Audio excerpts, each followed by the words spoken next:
Same उसी तरह हमारे पास टी एन, और मेन डिफरेंस ये होना है कि वहां पे हमारा जो C dot G of N यानी हमारा बिग ओ था वो अपर बाउंड पे था। यहाँ पे हमारा C dot G of N या बिग ओ जो है वो हमारा लोअर बाउंड पे होना है। तो देखते हैं किस तरह हम इसको ड्रा करेंगे। एफ ऑफ एन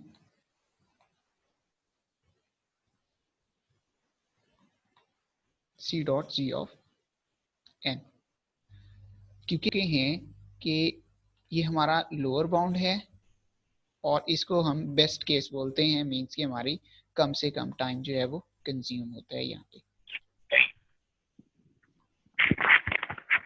तो सेम वही कंडीशंस हैं सारी जो ऑलरेडी हम बात कर चुके हैं, बट यहाँ पे डिफरेंस ये होना है कि हमारा जो एफ ऑफ एन है ओमेगा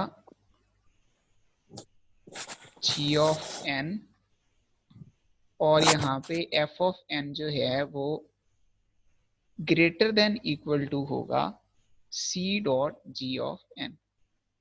ठीक है, तो लेट्स सपोज हम वही फंक्शन जो है उसको एज्यूम कर लेते हैं, 2n² plus n less than equal to, अब यहाँ पे जो है C dot G of N की जो वैल्यू है वो हम n² एज्यूम कर लेते हैं। उसके बाद n² plus n less than equal to, अब c का जो पॉइंट है वो यहाँ पे समझने वाला है। लास्ट में हमने अपर बाउंड था तो हमने जो है अपर वैल्यूज को सिलेक्ट किया था, नियरेस्ट अपर वैल्यूज को, और बिग ओ जो है वो हमारा लोअर बाउंड है, इसलिए हम यहाँ पे वैल्यू जो है वो लोअर सिलेक्ट करेंगे या हम जो है नियरेस्ट लोअर वैल्यू जो है वो सिलेक्ट करेंगे। लेट्स सपोज अब हमारे पास 4 जो है वो बिग जो है हमारे पास 5 है, उसकी जो लोएस्ट वैल्यू है वो 4 है। 4 के बाद 2 भी है, 3 भी है, 2 भी है और 1 भी है। तो बजाय हम जो है लोअर तो 1 भी है, बट हमने सिलेक्ट करना है 4 को, क्योंकि 4 जो है वो नियरेस्ट लोअर वैल्यू है 5 के। तो इसलिए हम यहाँ पे c की जो वैल्यू है वो हम 2 सिलेक्ट करेंगे, 2n²।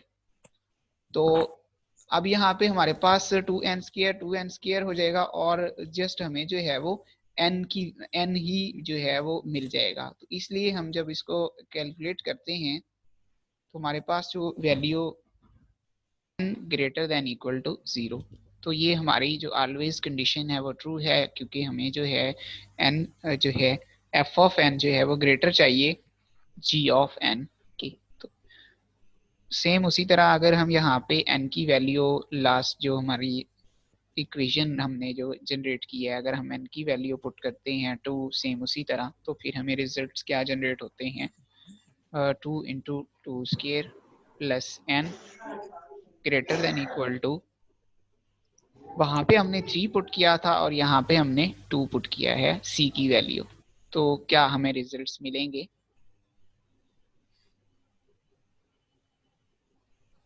8 plus 2 less than equal to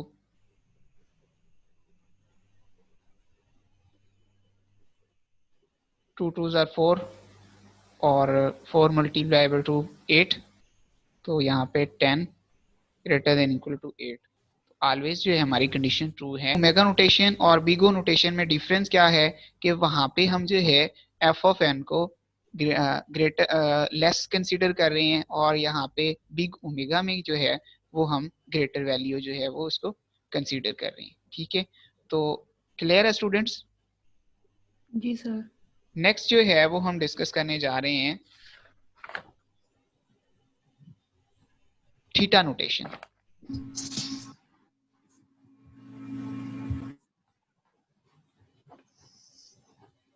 इसका साइन जो है वो इस तरह भी हम रिप्रेजेंट कर सकते हैं। तो थीटा नोटेशन में क्या है कि यहाँ पे हम एवरेज केस फाइंड करते हैं, मींस के इन बिटवीन वैल्यूज होती हैं।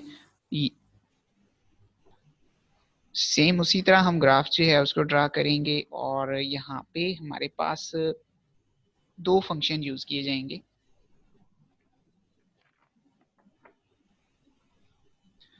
ये हमारा है F of N,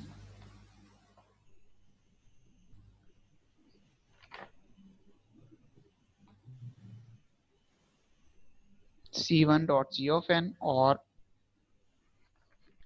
C2 dot G of N. क्योंकि हमारा ये जो है थीटा नोटेशन है, ये एवरेज केस है, और यहाँ पे हम दोनों वैल्यूज को कंसीडर करके अपनी जो टाइम कम्प्लेक्सिटी है उसको मेजर करती हैं। ठीक है, एवरेज केस यहाँ पे हम फाइंड करते हैं, और ये हमारा जो है एग्जैक्ट टाइम यहाँ पे हमें बताया जाता है कि आपका एग्जैक्ट टाइम जो है वो कितना कंज्यूम होगा। इक्वेशन हम ड्रा कर लेते हैं, C1 dot G of N जो है वो less than equal to F of N, और अगेन जो है F of N less than equal to C2 dot G of N. तो ये हमारी इक्वेशन है थीटा नोटेशंस की, और यहाँ पे हम थीटा नोटेशन की जो वैल्यूज हैं वो हम कैलकुलेट करते हैं। लेट्स सपोज हमने C1 dot G of N की वैल्यू कंसीडर कर लें हम 2n स्केयर, क्योंकि हमें यहाँ पे लेस वैल्यू चाहिए as compare to F of N. ठीक है, और एफ ऑफ एन जो है वो हम वही सेम फंक्शन जो हमने कंसीडर किया था 2n स्केयर प्लस n। अब आगे यहाँ पे क्वेश्चन समझने वाला है कि C2 की जो वैल्यू है वो हमें चाहिए एफ ऑफ एन से लेस। तो हम यहाँ पे उसको जो है एफ ऑफ एन से लेस जो है एफ ऑफ एन से C2 की वैल्यू जो है वो ग्रेटर होगी, क्योंकि ये जो साइन है वो एफ जी ऑफ C2 की साइड पे है। तो यहाँ पे हम जो है इसको कांस्टेंट की वैल्यू जो है वो हम इंक्रीज कर देंगे 3n स्केयर। तो इस तरह हमारी जो इक्वेशन जो है वो थीटा नोटेशंस की कैलकुलेट होगी। लिटिल ओ और लिटिल ओमेगा की बात करते हैं।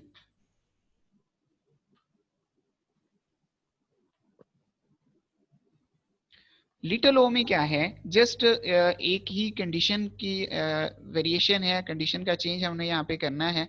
वो ये है कि हम जो है अगर हम बात करते हैं बिग ओ की, बिग ओ में क्या था, एफ ऑफ एन जो है वो हमारा लेस देन और इक्वल टू है जी ऑफ एन के, C dot G of N के। बट जब हम लिटिल ओ की बात करते हैं तो लिटिल ओ में ये चेंज होता है कि हमारा जो एफ ऑफ एन है वो जस्ट लेस है, इक्वल नहीं है C dot G of N के। तो इस तरह बाद हम लिटिल ओमेगा की बात करते हैं।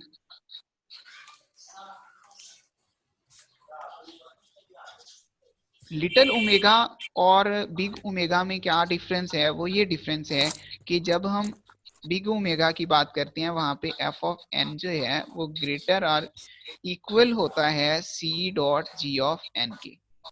बट जब लिटिल ओमेगा की हम बात करते हैं तो यहाँ पे एफ ऑफ एन जो हमारा फंक्शन है जिसको हम टाइम कम्प्लेक्सिटी के लिए मेजर करने के लिए यूज करते हैं वो जस्ट ग्रेटर होता है, इक्वल वाला जो साइन है वो हम यहाँ पे नहीं लिखते C dot G of N base कर रही है। अगर आप ये एग्जाम्पल अंडरस्टैंड कर लेते हैं तो वो सारा जो आपका चीजें हमने डिस्कस की हैं वो क्लियर हो जाएंगी।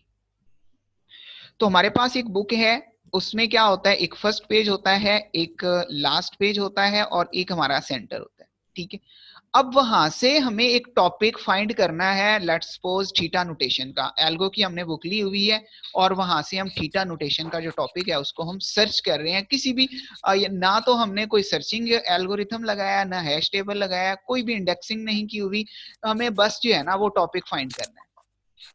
तो हम पहले केस में जो हमने पहला केस है हमारे पास बिग ओ का है, उस केस में हम क्या करेंगे, हम एक एक पेज को देखेंगे, क्योंकि वर्स्ट केस है। वर्स्ट केस में क्या है कि हमें सबसे ज्यादा से ज्यादा हमें टाइम रिक्वायर्ड होता है, राइट। में क्या है कि बुक है हमारे पास, फर्स्ट पेज से लेके लास्ट पेज, फर्स्ट पेज फिर एक एक पेज हमने उसको जो है राउंड करते गए, और हमें जो नोटेशन वाला टॉपिक है वो एंड वाले पेज पे मिला, मींस कि हमें सारी बुक जो है वो एक एक पेज करके उसको हम जो है वो राउंड करते गए और एंड पे हमें नोटेशन वाला टॉपिक जो है वो हमें मिला।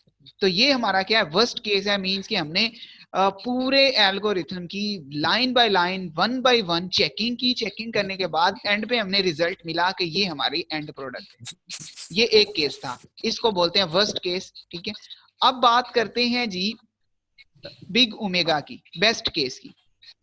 बेस्ट केस में क्या है कि आपने बुक ओपन की, बुक ओपन करने के बाद अगले ही पेज पे आपको टॉपिक मिल गया जो आपको रिक्वायर्ड था, लेट्स सपोज नोटेशन वाला टॉपिक है, वो आपको अगले ही पेज पे मिल गया। ये बेस्ट केस है और इसमें कम से कम टाइम रिक्वायर्ड होता है क्योंकि हमें जो है वो चीज ऑलरेडी वहां पे मिल जाती है, इसलिए हम इसको बेस्ट केस कंसीडर करते हैं। उसके बाद थीटा नोटेशन है। थीटा नोटेशन में ये है कि आपने बुक से जो है वो टॉपिक फाइंड करना स्टार्ट किया, स्टार्ट करने के बाद जो है जब आप मिडिल में पहुंचते हैं, सेंटर में बुक के, मतलब आधे पेज इधर हैं आधे इधर हैं, और सेंटर में जाके आपको जो रिक्वायर्ड टॉपिक है वो मिल जाता है, तो वो हमारा क्या है, वो एवरेज केस है और उसको हम बोलते हैं थीटा नोटेशन। तो ये इनमें डिफरेंस है, पहले केस में क्या डिफरेंस था, सेकंड में केस में क्या डिफरेंस था, और थर्ड केस में क्या डिफरेंस था। तो ये इस एग्जांपल से आई होप आप लोगों को ये सारी जो मिसकंसेप्शन थी या क्लैरिटी थी तो और ज्यादा क्लैरिटी आपको होगी।